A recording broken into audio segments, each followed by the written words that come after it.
Have you ever felt lost in the darkness, searching for a light that seems impossible to find? Sometimes, the greatest light is not outside us. It is hidden deep within our own hearts. Today, we invite you to listen to The Lighthouse Within, an inspiring story about hope, courage, and discovering the strength that has always been inside you. Follow the journey of a person who faces storms, doubts, and moments of loneliness, but slowly learns that every challenge can become a lesson, and every difficult path can lead to a brighter future. As you listen, relax, improve your English listening skills, and let this meaningful story guide you toward confidence and inner peace. So, put on your headphones, take a deep breath, and enjoy The Lighthouse Within, a story that reminds us that even in the darkest moments, our own inner light can show us the way. Welcome to English Audio Stories, where every story helps you learn English naturally and discover something meaningful along the journey. The girl who turned down the impossible offer. The first explosion wasn't supposed to happen until sunrise. Instead, it ripped through Dock 9 at 2:17 a.m., sending a bloom of orange fire into the rain-soaked sky. Glass shattered across Harbor District. Car alarms screamed. Seagulls erupted from the dark like scraps of torn paper. By the time the firefighters reached the waterfront, one warehouse had collapsed into the river. Another was still burning. Inside the command center overlooking the harbor, every executive was shouting. Except one. Nathan Archer stood in complete silence. The CEO of Archer Marine Logistics didn't blink as security footage replayed across 6 monitors. Flames swallowed containers worth millions. Forklifts disappeared behind black smoke. Someone had sabotaged the docks. Again. Behind him, lawyers argued. Insurance advisors blamed competitors. Board members demanded arrests. Nathan ignored them all. His eyes stayed fixed on one frame. A maintenance worker. Not running. Not panicking. She had climbed back into the burning warehouse.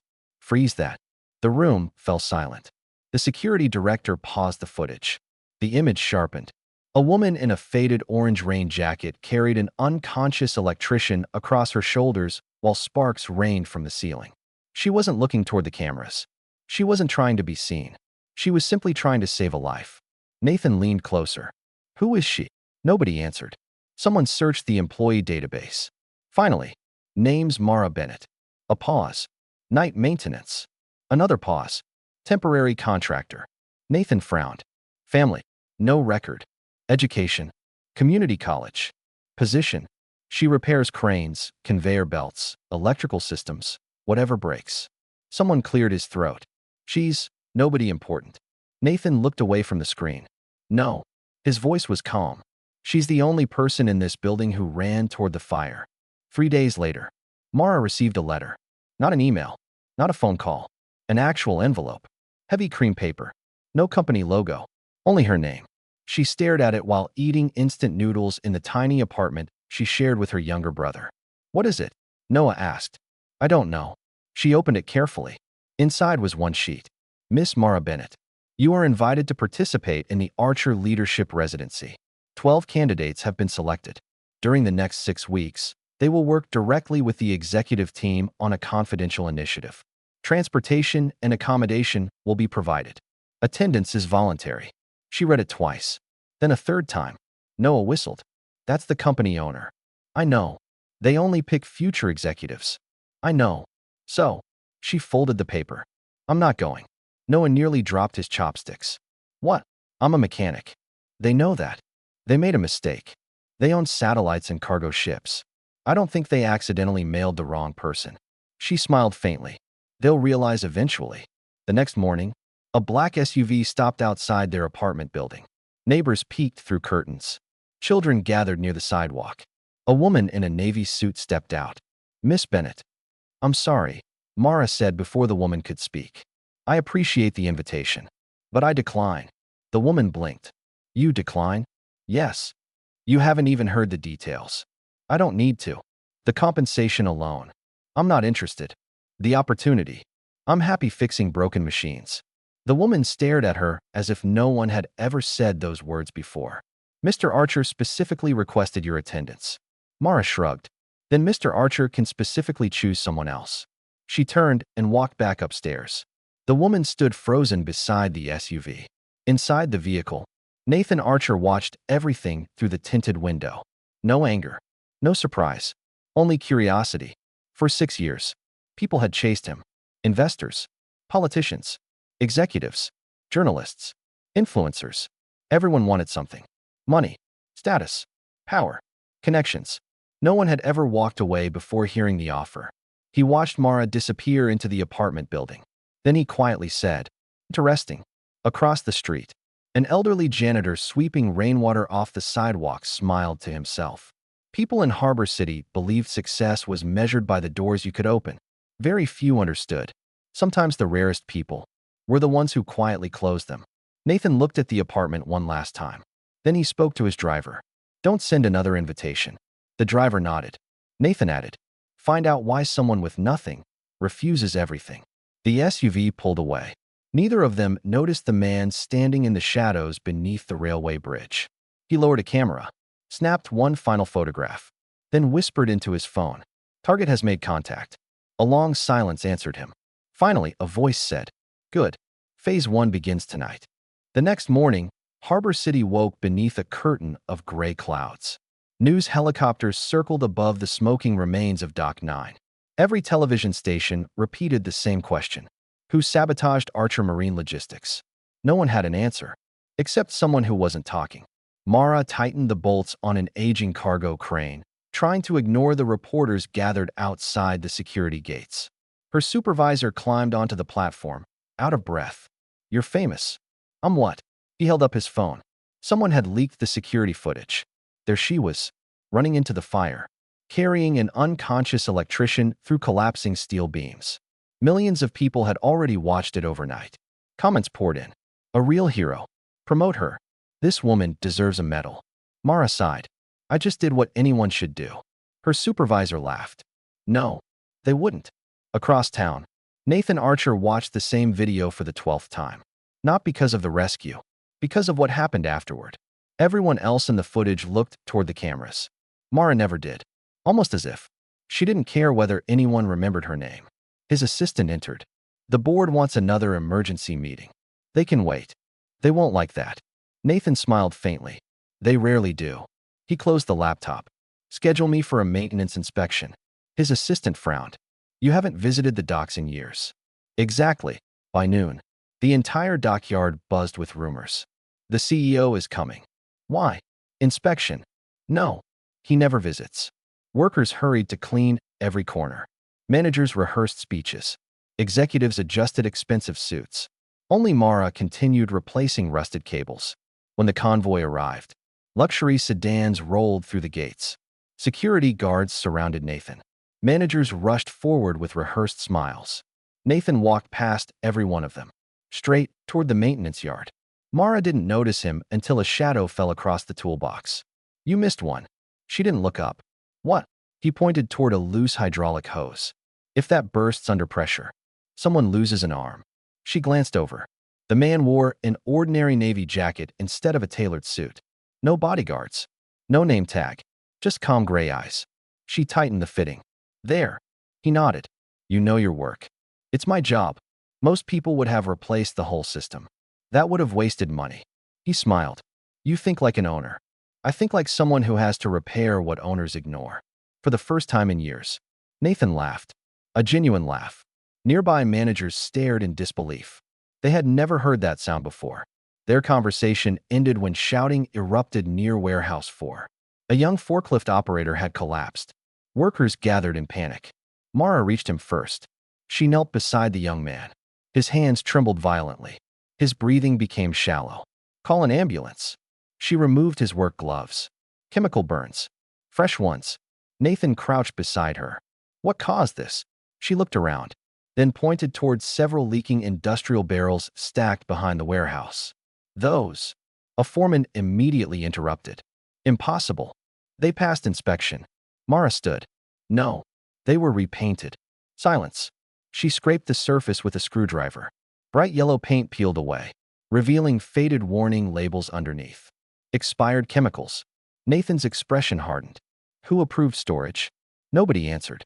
The foreman slowly stepped backward. Then, he ran. Security guards chased him through the container yard. He nearly escaped. until someone stepped into his path. The elderly janitor. Without saying a word, the old man lowered his broom. The fleeing foreman stumbled. Security tackled him seconds later. Everyone applauded. The janitor simply returned to sweeping, as if nothing had happened. Nathan watched him carefully. Interesting. Very interesting. That evening, Mara packed her tools. She expected another ordinary day tomorrow. Instead, she found a small brown envelope inside her locker. No stamp. No name. Only 3 handwritten words. Don't trust him. Her heartbeat slowed. Inside, there was a photograph, taken that morning. She and Nathan, talking beside the crane. Someone had circled Nathan's face in red ink. Across the bottom, one sentence. You're already part of the game. Mara slowly looked around the empty locker room. The lights flickered once. Then, everything went dark. The message hidden in the dark. The locker room remained silent. For a long moment, Mara didn't move. The fluorescent lights flickered back to life with a faint buzz, casting pale light across the empty benches. The anonymous envelope was still in her hands. The photograph felt heavier than paper should. She turned it over. Nothing. No fingerprints. No address. Just a single warning that echoed louder than the explosion days earlier. Don't trust him. Her heartbeat quickened, not from fear, but from confusion. Nathan Archer had offered her nothing except curiosity. Why would anyone want her to stay away from him?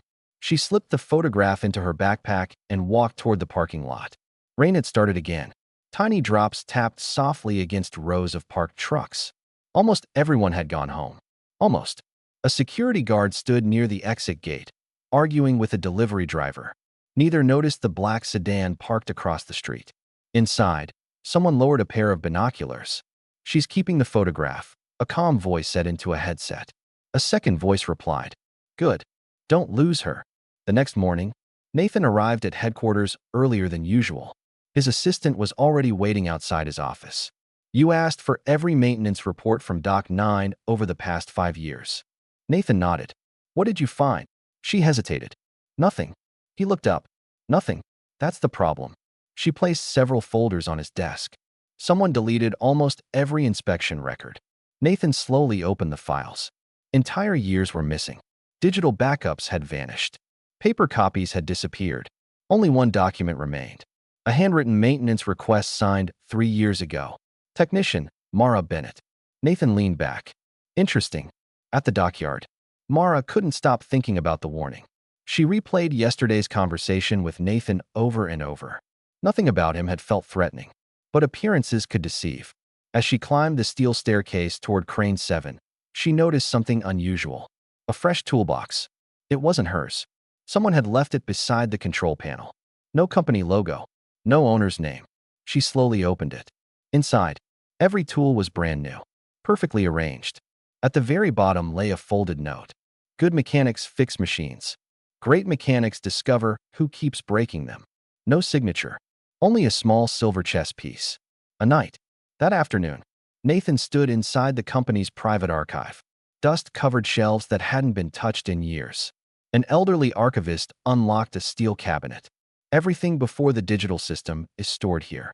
Nathan scanned faded folders one by one. Invoices. Shipping records. Old employee lists. Then, one file caught his attention. Doc 9. Maintenance incident. 7 years ago.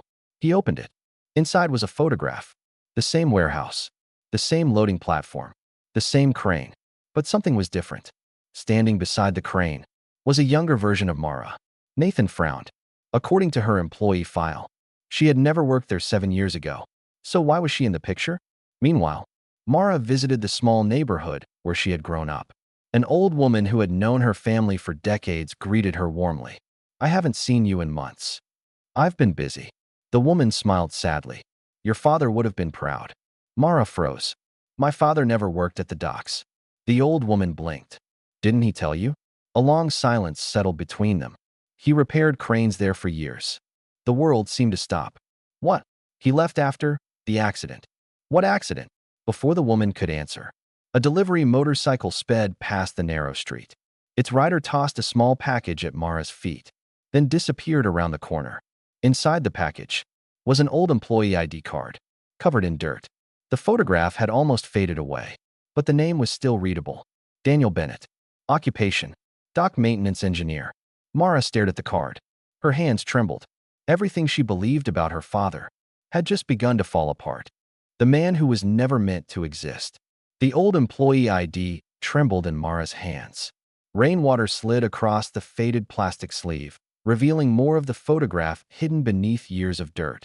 Her father looked younger than she remembered. He was smiling. That alone felt impossible. Growing up, Mara could barely remember seeing him smile. He had always been quiet, always exhausted, always avoiding questions about work. Now she understood why. Or at least, she realized she had never known him at all. Where did you get that? The elderly woman stepped closer, her face draining of color. Mara held up the badge.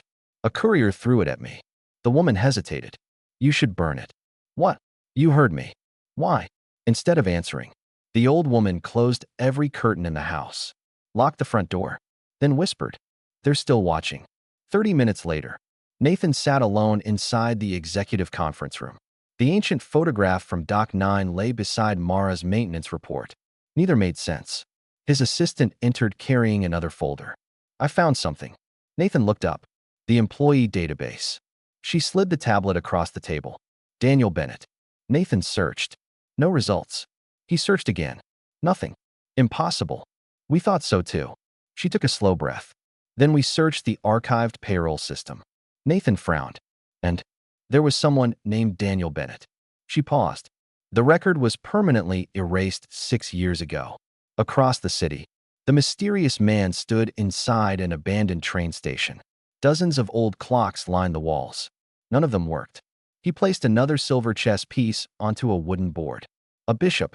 Someone approached from the darkness. She found the ID. I know. An archer. He's asking the right questions. The stranger smiled. Good. It's almost time. At Dock 9, Mara couldn't concentrate. Every sound made her turn around. Every passing truck looked suspicious. When she climbed inside Crane 7's control cabin, she noticed something else. A tiny scratch carved into the steel console. Not random. Letters. She brushed away years of dust. DB. Daniel Bennett. Her father. He had been here. She touched the carving. Behind the control panel, something clicked. A hidden compartment slowly opened. Inside, a small cassette tape, wrapped in oil-stained cloth, along with a handwritten note. If you're hearing this, I failed. Mara's breathing stopped. Before she could reach the tape, footsteps echoed outside. Heavy. Fast. Someone was climbing the ladder. She looked through the cabin window. 3 men wearing maintenance uniforms. She had never seen any of them before. One carried a crowbar. Another held a radio. The third simply smiled. Too calmly. Mara quickly slipped the cassette into her jacket. The hidden compartment closed just as the cabin door burst open. Maintenance inspection. The tallest man flashed a fake badge. Mara forced herself to smile. I wasn't told anyone was coming. We know. The man stepped closer. So hand it over. What? The tape. Silence. No one had mentioned a tape, which meant they already knew it existed. At the same moment, Nathan's office phone rang. A voice spoke only one sentence. Ask Mara what her father left behind. The line went dead. Nathan froze. For the first time in years, he felt genuinely afraid. The voice from the past, the fake maintenance workers, didn't blink. Neither did Mara. The cramped control cabin suddenly felt too small for breathing. The tallest man extended his hand. The tape. Mara tilted her head. I don't know what you're talking about. A faint smile crossed his face. Wrong answer. He took one slow step forward. Behind him, another man quietly locked the cabin door. The metallic click echoed through the tiny room. Mara's mind raced. The 3 exits. Only one was possible, the emergency ladder. Without warning, she swung her heavy toolbox toward the cabin lights. Crash! Glass exploded. Darkness swallowed the room. Someone shouted. Another cursed. Using the confusion, Mara kicked open the emergency hatch and climbed onto the narrow maintenance platform outside. Cold rain hit her face instantly. The wind howled above the harbor. Far below, waves slammed against the concrete docks. She's outside. Flashlights cut through the darkness. Mara ran across the narrow steel walkway, gripping the handrail as gusts threatened to throw her into the sea. Several hundred yards away, Nathan's phone was still in his hand. The anonymous call replayed in his mind. Ask Mara what her father left behind. Before he could think further, another call came in. This time, it was Harbor Security. Mr. Archer, we've lost camera feeds at Crane 7. Nathan stood immediately. What happened? Someone disabled the entire surveillance system. Send every available unit. I'm already on my way. Back at the crane, One of the men finally reached the platform. He grabbed Mara's jacket. She twisted free. The fabric tore. The cassette almost slipped from her pocket. The man saw it. There! He lunged at that exact moment. A powerful searchlight illuminated the entire crane. Police sirens echoed across the docks.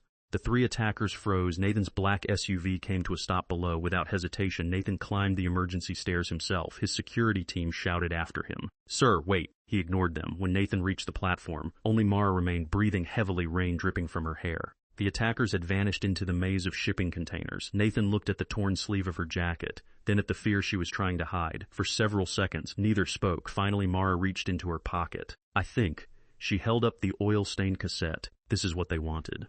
Nathan stared at it. His expression changed instantly. Not surprise, recognition. "You've seen this before," Mara whispered. Nathan didn't answer. Instead, he said quietly, "We can't listen to it here." 40 minutes later, inside a secure conference room at Archer headquarters, an old cassette player sat on the table. Dust covered its buttons. Nathan inserted the tape. The machine word static filled the room. Then, a man's voice, calm, tired, older. "If you're hearing this," Mara's hands tightened around the edge of the table. "My name is Daniel Bennett." Tears filled her eyes. She had not heard her father's voice in over 15 years. The recording continued. "If I disappear, it means they finally found me." Nathan slowly closed his eyes. He already knew this was no ordinary workplace accident. Before Daniel could say another word, the tape screeched violently. A burst of distorted noise filled the room, then silence. The cassette stopped. Someone had deliberately erased the rest. Mara looked at Nathan. Nathan looked back at her. Neither of them noticed the tiny red light blinking inside the old cassette player. Someone was listening. The tape that lied. The blinking red light disappeared the moment Nathan unplugged the cassette player. The room fell silent. Mara wiped away the tears she hadn't realized were falling. "Can we play it again?" Nathan hesitated. "No, why not?" He picked up the cassette and turned it over in his hand. "This tape isn't original." She frowned. "What do you mean?" "The magnetic strip has been cut and rejoined." He pointed to a nearly invisible seam. "Someone edited it." Mara felt her stomach tighten. "So my father didn't finish speaking." Nathan nodded. Someone decided where his story would end. Without another word, Nathan unlocked a small cabinet built into the conference room wall. Inside sat several old analog devices, cassette readers, signal analyzers, film scanners, technology too outdated to be hacked remotely. My grandfather refused to throw these away. He connected the cassette to a larger machine. The reels began turning slowly. Stack filled the speakers. A technician's voice echoed through the room. "This recorder can recover sounds hidden beneath damaged magnetic layers." Mara looked at Nathan. "You've done this before, once, and it changed everything." Minutes passed, nothing, only static. Then a second voice emerged beneath the noise. Not Daniel Bennett, a woman, barely audible. "Don't trust." The recording skipped. Project Black Tide. Static again. "They're watching every..." The machine suddenly shut itself off. Smoke curled from its side. Nathan stared at it. It overheated. Mara whispered, "They don't want us to hear it." At that same moment, across the city, the mysterious man watched multiple surveillance feeds inside a dimly lit room on one screen. Nathan on another, Mara on a third. The conference room, a young woman entered carrying a laptop. "We lost the audio." He smiled, "but not the video." She hesitated. "Should we stop them now?" "No, they're finally asking the correct questions." He moved another chess piece. The Queen the next morning. News spread through Archer headquarters. Someone had broken into the company archive overnight. Nothing valuable was stolen, except one file. Dog 9, maintenance incident. 7 years ago. Nathan's jaw tightened. "They know what we're looking for." Mara folded her arms. "Or they wanted us to know they know." Nathan looked at her. For the first time, they were thinking exactly the same way. Later that afternoon, Mara returned to Crane 7. The hidden compartment was empty. The oil-stained cloth was gone. Even the carved initials. DB had been ground away. Someone had erased every trace. Almost every trace. As she stepped back, a glimmer caught her eye. Wedged beneath the steel floor grate, a tiny brass key, no larger than her thumb, attached to it. A weathered metal tag. Locker 27, no location, no explanation, just 2 words scratched into the metal. "Finish it." Mara closed her hand around the key. Somewhere, her father had left another trail, and this time, someone wanted her to find it. Nathan insisted they wait until morning. Mara refused. "If someone left this key for my father..." She held up the small brass key. "Then someone else may already be looking for it." Nathan knew she was right. By midnight, the underground storage terminal beneath Harbor Station was nearly deserted. Rows of old rental lockers stretched into the darkness like forgotten soldiers. A flickering fluorescent light buzzed overhead. Locker 27 stood alone at the end of the corridor. Its green paint had almost completely peeled away. Nathan looked around. "No cameras." Mara frowned. "That's impossible." "It isn't." Nathan pointed upward. "There used to be cameras. Only empty mounting brackets remained. Someone had removed them." The brass key slid into the lock. For a second, nothing happened. Then, Click. The rusty door slowly creaked open inside. No documents, no money, no cassette tapes. Only an old leather backpack, covered in dust. Mara recognized it immediately. My father's, her voice cracked. She reached inside carefully. A notebook, a broken wristwatch, a faded family photograph, a sealed envelope.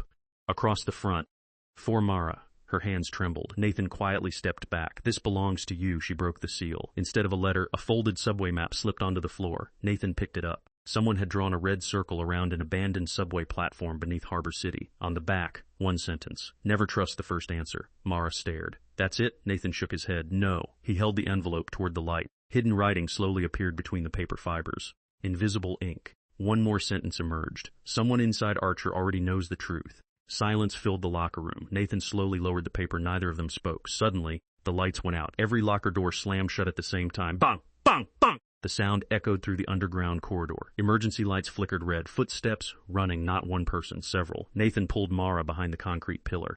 Stay down. 3 flashlights swept across the corridor. Black tactical uniforms. No company logos. No police insignia. One voice whispered, search every locker. Another replied, they couldn't have gone far. Nathan leaned toward Mara. They're not here for us. She looked at him. They're here for the envelope.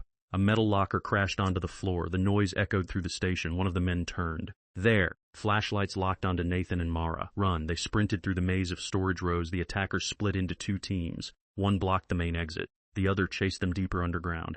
Ahead, a rusted service tunnel. Half collapsed. Barely wide enough for one person. Nathan stopped. If we go in, we may not get back out. Behind them, the footsteps grew louder. Mara tightened her grip on the envelope. We don't have a choice. They disappeared into the tunnel, just as the attackers reached the entrance. Several minutes later, the tunnel opened into an abandoned maintenance platform. Old subway tracks vanished into darkness. Dust covered everything, except fresh footprints. Someone had been there recently. On the opposite wall, spray painted in white letters. You're finally here. Mara's breathing slowed. Someone hadn't simply predicted they would come. Someone had been waiting.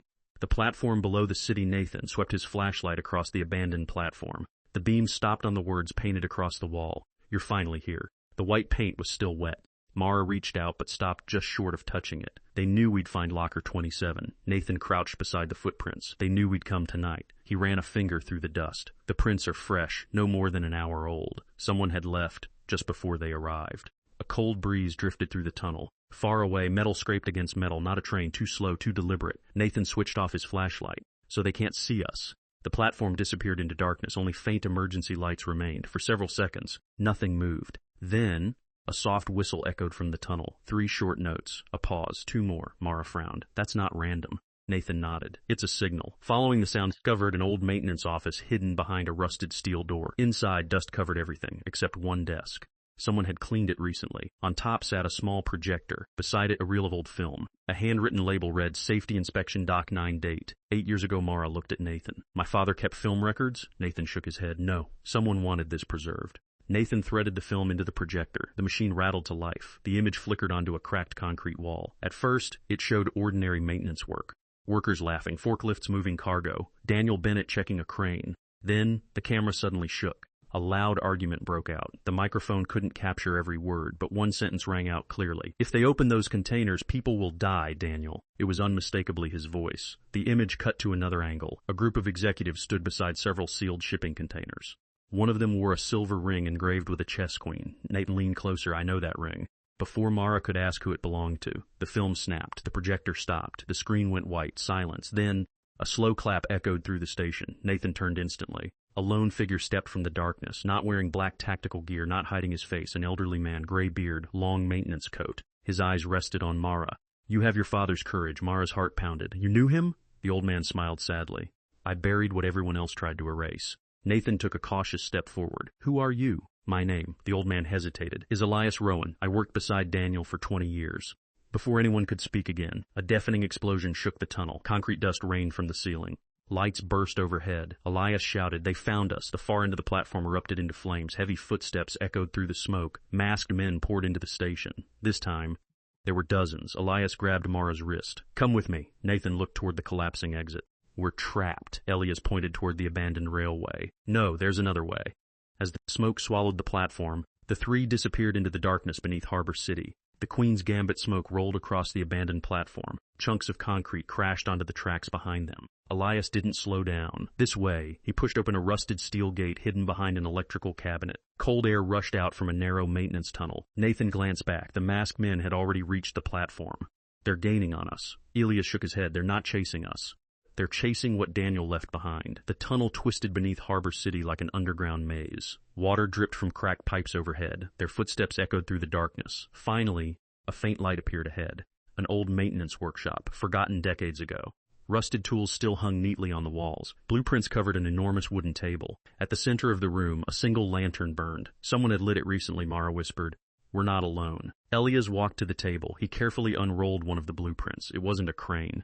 It wasn't a warehouse. It was Harbor City's underground utility network. Several locations were circled in red. Dock 9, Locker 27, the abandoned subway platform. Nathan stared. They're connected. Elias nodded. Daniel discovered that years ago. Mara looked closer. One final location had also been circled. Archer headquarters. Silence filled the room. Nathan broke it first. Why would my company be on this map? Elias looked directly at him. Because the conspiracy didn't begin at the docks. It began in the boardroom. Nathan's expression hardened. Who? Elias reached into his coat. Instead of answering, he placed an old company photograph on the table. 6 executives stood together at a groundbreaking ceremony. Nathan immediately recognized 4 of them. They're all dead. Yes. Elias pointed toward the 5th man, but he isn't. Nathan's face slowly lost all color. Victor Halden. Mara looked between them. You know him? Nathan answered quietly. He built Archer Industries. He was my father's closest friend. Before Mara could respond, Elise corrected him. No, he built the company with your father. Nathan frowned. My father founded Archer alone. That's what they wanted you to believe. Elias slid another photograph across the table. 2 young engineers, standing beside the very first cargo crane ever built by Archer Industries. One was Nathan's father. The other, Victor Halden. On the back of the photograph, written in faded ink, partners, until the betrayal. Nathan's breathing became shallow. Everything he knew about his family's history was beginning to collapse. Suddenly the lantern went out. Darkness swallowed the workshop. A single red laser dot appeared on Elias's chest. Nathan reacted instantly. Down, a gunshot shattered the silence. The bullet struck the wall. Dust exploded into the air. More laser sights appeared. 1, 3, 5, 10. They were surrounded. Elias grabbed Mara and shoved her behind the blueprint table. Nathan overturned the heavy wooden workbench as bullets ripped through the workshop. The ancient blueprints scattered into the air like falling leaves. Amid the chaos, Elias pulled a small metal box from beneath the table. He pressed it into Mara's hands. Protect this. She looked down. What is it? The last proof. Nathan shouted from behind cover. Mara, we have to move. Another explosion blasted open the workshop entrance. The masked attackers poured inside. One of them removed his helmet. Nathan froze. He recognized the face. It wasn't a mercenary. It wasn't an outsider. It was the head of Archer Industries Security, the man Nathan had trusted for nearly 10 years. He smiled coldly. The first betrayal, Marcus Cole never raised his voice. He didn't have to. The silence inside the workshop was more intimidating than any threat. His pistol remained lowered. His eyes stayed fixed on the small metal box in Mara's hands. Give it to me. Nobody moved. Nathan slowly stepped in front of Mara. No, Marcus sighed. I was hoping you'd make the smart decision. So was I. Nathan replied. The room exploded into motion. Gunfire shattered the lantern hanging above the workbench. Glass rained across the floor. Elias pulled a rusted emergency lever. A deafening alarm echoed through the tunnel. Heavy steel blast doors began sliding shut. Marcus shouted, "Stop them!" The masked operatives rushed forward. Nathan grabbed Mara's wrist. Run. The blast door slammed down just as Marcus reached it. Bum. His fist struck solid steel. For the first time, his calm expression disappeared. You won't get far, he growled. On the other side, the tunnel shook violently. Old pipes burst overhead. Water flooded the narrow passage. Elias led them through twisting maintenance corridors. Finally, they reached an abandoned freight elevator. He pressed a hidden switch. Nothing happened. Nathan frowned. It's dead. Elias smiled faintly. It isn't electric. He pulled a rusted handwheel concealed beneath the floor deep below. Ancient gears groaned to life. The elevator slowly rose. Minutes later, the elevator doors opened, not underground. Inside Archer headquarters, specifically the basement beneath the executive building, Nathan stared in disbelief. This tunnel connects directly to the company. Elias nodded. It always has. Mara looked around. Rows of old filing cabinets lined the basement walls. Everything was covered in dust, except one cabinet recently opened. Nathan walked toward it. The drawer was empty. Only one folder remained, personal records. He opened it. Inside, one employee profile, Marcus Cole. Hiring date, 23 years ago, supervisor. Victor Halden. Nathan read the document again. His hands slowly tightened. Marcus hadn't infiltrated Archer Industries. He had grown up inside it. A voice echoed behind them. I wondered how long it would take. All three turned. Standing in the basement doorway was Nathan's executive assistant, Claire Morgan. She calmly locked the door behind her. Mara stared. You... Claire smiled gently. I'm sorry, Nathan shook his head. No, you've worked with me for 6 years, Claire nodded. I know, and every report you ever requested went through me first. Silence. Nathan finally understood every missing file, every deleted record, every anonymous delay. Someone inside Archer had always been controlling the investigation. It had never been Marcus, it had been Claire. Mara couldn't believe it. You warned them. Claire lowered her eyes. I protected innocent people. Nathan frowned. Innocent? Claire looked directly at him. You still think this is about your company. It isn't. It's about what lies beneath Harbor City. Before Nathan could ask another question, Claire tossed a small keycard onto the floor. It slid to Mara's feet. Level Omega restricted access. Your father died trying to reach that floor. Claire's voice trembled for the first time. If you go there, there's no coming back. She unlocked the basement door, then quietly walked away. She didn't run. She didn't look back. Nathan picked up the keycard. Mara looked toward the dark staircase leading deeper underground. Elias whispered, So, they've finally opened the last door. Far below, a distant mechanical sound echoed through the darkness. Something enormous had just awakened the floor that never existed. The elevator didn't appear on any blueprint. It wasn't listed in Archer Industries' construction records.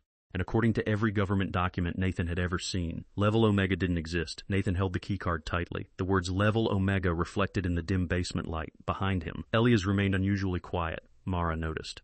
You've been here before. The old man didn't answer immediately. Instead, he stared at the steel elevator door as though remembering something he wished he could forget. Finally, he spoke. 30 years ago. Nathan turned. What happened? Elias closed his eyes. 5 men entered. Only one came back. Silence. And Daniel? Elias looked at Mara. He never reached the bottom. Nathan inserted the card. Nothing. He tried again. Still nothing then. Mara stepped forward. Without thinking, she placed her hand against the scanner. A soft green light appeared. Verified. Nathan frowned. It scanned your palm. Before Mara finished, the elevator doors slowly opened. Inside, there were no buttons, only one sentence engraved into the polished steel wall. Truth has a price. The doors closed, the elevator descended. 10 seconds, 31 minutes, still descending. Nathan checked his watch. We're already deeper than the subway. Elias whispered, It isn't just underground, it's hidden. The elevator stopped, the doors opened onto a vast underground chamber. No machinery, no laboratory, no military base. Instead, a gigantic underground archive stretched farther than they could see. Towering shelves reached toward the cavern ceiling. Thousands, perhaps millions of identical gray boxes. Mara stood frozen. What is this place? Nathan slowly walked forward. One box caught his attention. Each carried a person's name, another, entire families, entire neighborhoods, entire companies. Elias spoke quietly. They didn't hide weapons. They hid history. Nathan pulled out one box, Archer Industries inside, old contracts, photographs, auto tapes, handwritten journals, every version of the company's history, including the versions the public had never seen. Mara opened another. Bayonet family. She stopped breathing. Inside lay dozens of photographs she'd never seen, her parents smiling, birthday parties, Christmas mornings, vacations, memories she had never lived. What? Her voice shook. My father never took pictures. Elias looked away. He did. Someone made sure you never saw them. Suddenly, a faint child's laughter echoed through the archive. Nathan looked around. Did you hear that? Again, somewhere between the shelves, Mara slowly followed the sound. Hello? No answer. Only another laugh. She rounded the corner. No child, just one open archive box. Inside, a small stuffed rabbit, the exact toy she had lost. When she was 6 years old, Mara staggered backward. No, that's impossible. She picked it up with trembling hands, shoon into one ear. Her initials, MB. Nathan stared. How did it get here? Before anyone could answer, the archive lights suddenly switched off. Emergency lighting flooded the chamber in deep crimson. A calm female voice echoed through hidden speakers. Unauthorized access detected. A carved lockdown initiated. One by one, massive steel doors slammed shut throughout the underground vault. Somewhere in the darkness, heavy footsteps began approaching, slow, measured, not running, walking, as if whoever owned this place had finally come home. The keeper of forgotten lives. The footsteps stopped, not far away. Whoever was walking through the crimson-lit archive wasn't trying to hide. They wanted to be heard. Mara tightened her grip on the worn stuffed rabbit. Nathan quietly reached for a heavy metal rod lying beside one of the archive shelves. Elias remained perfectly still. Then a voice echoed through the endless rows of gray boxes. Daniel always said you'd come. An elderly woman stepped into the dim red light. She wore a charcoal gray uniform unlike any Archer Industries insignia. Pinned to her collar was a small silver key. Her silver hair was neatly tied back, and despite the years on her face, her posture remained straight. She carried no weapon. Only a thick leather ledger. Mara lowered the metal rabbit slightly. Who are you? The woman smiled faintly. My name is Evelyn Shaw. I've been waiting for you longer than you can imagine. Nathan narrowed his eyes. You work for Victor Halden? Evelyn's smile faded. I worked for the truth. There is a difference. She walked toward a nearby shelf and gently ran her fingers across the gray boxes. They call this place Level Omega. I call it the Memory Vault. Mara looked around again. So these aren't government records? No, they're lives. Evelyn carefully opened one of the boxes. Inside, a pair of worn ballet shoes, a faded birthday card, a cracked wristwatch, a child's drawing of a lighthouse. Nathan frowned. Personal belongings? Evelyn nodded. Whenever history was rewritten, someone gathered what was left behind so the truth would survive. Mara looked at the stuffed rabbit in her hands. My rabbit! Evelyn nodded gently. Your father brought it here himself, he said one day. You deserve to know your childhood had been real. Silence settled over the chamber, then Mara asked the question she had carried for years. My father, did he die here? Evelyn closed the box before answering. No, relief flashed across Mara's face, only to disappear an instant later. He was murdered. The words echoed through the archive. Nathan slowly looked toward Elias. The old engineer lowered his eyes. He hadn't lied. He simply hadn't been able to say it. Mara's breathing became uneven. Who killed him? Evelyn didn't answer. Instead, she opened her leather ledger. Names, dates, photographs, handwritten notes spanning decades. One page stopped her. She turned the book toward Mara. Daniel Bennett Dasa. Deceased cause of death. Official record, industrial accident, actual cause. The next line had been ripped out, deliberately removed only those words. Mara clenched her fists. They erased his killer. Evelyn nodded slowly. Not erased, protected. Nathan stepped closer. Protected by who? Before Evelyn could answer, the emergency lights flickered. The archive speakers crackled to life. A calm male voice filled the chamber. Miss Shaw, you've broken the agreement. Evelyn closed her eyes. I wondered how long it would take. The voice continued. Step away from the visitors. No one else needs to die today. Mara spun toward the ceiling speakers. Show yourself. Soft laughter echoed through the archive. Then, every screen hidden among the shelves lit up simultaneously. One face appeared, an elderly man in an immaculate dark suit, silver hair, sharp blue eyes, a black cane resting beside his chair. Victor Halden. For the first time, the man behind decades of secrets looked directly at Mara. I've been expecting you. Mara stared at the screen. You killed my father. Victor didn't answer immediately. Instead, he leaned forward. I failed him. There is a difference. Nathan stepped between Mara and the screen. What do you want? Victor's expression softened. I want to tell you the part of the story Daniel never could. He tapped the head of his cane once against the marble floor. But stories always sound different when everyone is still alive. Suddenly, steel shutters began descending over every exit to the archive. Heavy locks engaged one after another. Clong, clong. Evelyn looked toward the ceiling.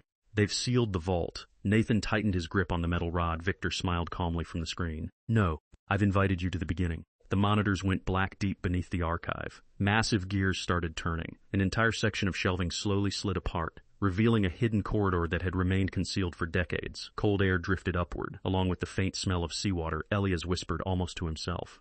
He's opening the Founder's Passage, a place no one had entered since the night Daniel Bennett disappeared. The Founder's Passage, the hidden corridor, stretched into darkness. Cold seawater dripped from the stone ceiling, echoing like the slow ticking of a forgotten clock. No one spoke. Even Nathan's breathing had become cautious. Victor Halden's words still lingered in the air. I've invited you to the beginning. Mara looked at Evelyn. Why would he let us come here? The old archivist answered without hesitation. Because he believes the truth will make you surrender. The passage sloped steadily downward. Unlike the concrete tunnels above, these walls were carved from solid stone. Ancient, older than Harbor City itself, Nathan brushed away centuries of dust from one section of the wall. Beneath it, a carved emblem appeared, two hands lifting an anchor together. Below it, a faded inscription, Together we build, together we answer. Nathan frowned. My father used this motto. Elias shook his head. No, he borrowed it. Several minutes later, the tunnel opened into an enormous underground chamber. The ceiling disappeared into darkness. Massive steel beams supported a forgotten structure hidden beneath the city. At its center, a gigantic cargo crane stood frozen in time. Rust covered its arms. Its cables hung like giant vines. Mara stared upward. This was the first crane. Nathan slowly nodded. The prototype. The one Archer Industries was founded around. Elias walked toward the machine. His weathered hand rested gently against the cold steel. I helped build her. His voice almost broke. We believed she would change the world. Nathan looked around. But why hide it? Elias closed his eyes. Because this wasn't only a crane. He pointed toward the enormous foundation beneath it. The crane concealed something. Nathan crouched beside the platform, embedded in the floor. He found dozens of thick steel doors, each marked with warning symbols that had almost faded away. Mara whispered, Storage? Elias answered quietly. No evidence. Before anyone could ask another question, the old crane suddenly groaned. Metal shrieked. Dust poured from above. Nathan stepped back. Did someone activate it? No. Elias looked terrified. It shouldn't have power. Slowly, the giant arm began to move, not by itself. By remote control, someone was operating it. The hook descended from the darkness, lower, until it stopped directly above Mara. A speaker hidden inside the crane crackled. Victor's calm voice echoed through the chamber. Daniel always stood there. So do you. Mara refused to move. What happened here? A long silence followed, then Victor answered. He chose. Nathan shouted, "What does that mean?" Victor ignored him. Instead, the crane hook lowered something wrapped in waterproof canvas. It landed softly on the floor. No one touched it. Mara slowly pulled away the covering. Underneath lay an old wooden toolbox painted across the lid. In worn white letters dotted, Bennett, her father's toolbox, the one police reports claimed had been destroyed in the accident. Inside, everything remained perfectly organized. Old measuring tools, a wrench, a faded notebook, a pair of work gloves. And beneath them, a small cassette recorder. Unlike the damaged tape they had found before, this one looked untouched. A handwritten label read, "Play only when you know who to forgive." Mara's hands trembled. "I can finally hear him." She reached for the recorder. Nathan gently caught her wrist. "Wait." She looked at him. "Why?" Nathan stared at the handwritten label. "Your father didn't write, 'When you know who to blame.' He wrote, 'Probojin when you know who to forgive.'" Silence filled the chamber. For the first time, Mara hesitated. Suddenly, the ground shook violently. The ancient crane stopped moving. Emergency sirens echoed through the cavern. Evelyn's face turned pale. "No," Elias looked toward the upper platform. "They've arrived." Footsteps thundered above them. Not a handful. Dozens. Marcus Cole stepped onto the catwalk overlooking the chamber. Behind him, more than 20 armed operatives surrounded the entire structure. Marcus looked down at Mara, then at the cassette recorder.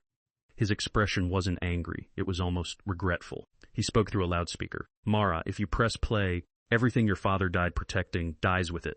Nathan slowly stepped beside her. "Don't listen to him." Marcus closed his eyes. "I wish I were lying." The red laser sights appeared once again, this time not aimed at Mara, not at Nathan. Every laser converged. On the old wooden toolbox, one bullet would destroy it forever. The choice Daniel left behind, no one moved. More than 20 red laser sights remained fixed on Daniel Bennett's wooden toolbox. Marcus Cole stood high above them on the steel catwalk. His finger rested outside the trigger guard. He wasn't threatening them. He was waiting. Nathan slowly raised his hands.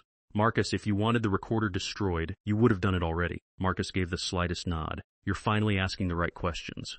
Mara looked up. "Then why are you here?" Marcus answered quietly. "To stop you from making the same mistake Daniel made." The cavern fell silent. Even Victor Halden said nothing. For the first time, Marcus wasn't taking orders. He was speaking from conviction. Elias stared at him in disbelief. "You were there." Marcus looked toward the old crane. "I was 23. I watched everything." Mara's heart pounded. "You knew my father." "I owed him my life." Nathan frowned. "Then why have you hunted us?" Marcus closed his eyes. "Because Daniel didn't die protecting a secret. He died protecting people." The words echoed through the cavern. Mara looked down at the recorder again. For the first time, she wondered whether hearing the truth was worth its cost. Nathan slowly picked up the recorder. It felt surprisingly heavy. A small latch on the side caught his attention. He pressed it. A hidden compartment clicked open. Inside, there wasn't another tape. There was a folded sheet of paper. Daniel's handwriting, neat, steady, untouched by panic. Mara unfolded it carefully. The first sentence made everyone freeze. "If you found this before understanding why I stayed, close it and walk away," Nathan whispered. He knew someone would come. The next paragraph continued. "Truth without compassion becomes another weapon. If you seek revenge, destroy this recorder. If you seek understanding, keep reading." Mara swallowed hard. Her father's words didn't sound like a man leaving evidence. They sounded like a father trying to save someone from repeating his mistakes. A loud metallic boom echoed above. The ancient crane shuddered. Dust poured from the ceiling. Victor's voice returned through the speakers. "Time is running out." Nathan looked toward the catwalk. "What aren't you telling us?" Victor replied after a long pause. "The prototype beneath you was never meant to lift cargo." Elias looked horrified. "No," Victor continued. "It was built to seal the chamber." Marcus lowered his weapon. "If the support locks fail, this entire cavern collapses."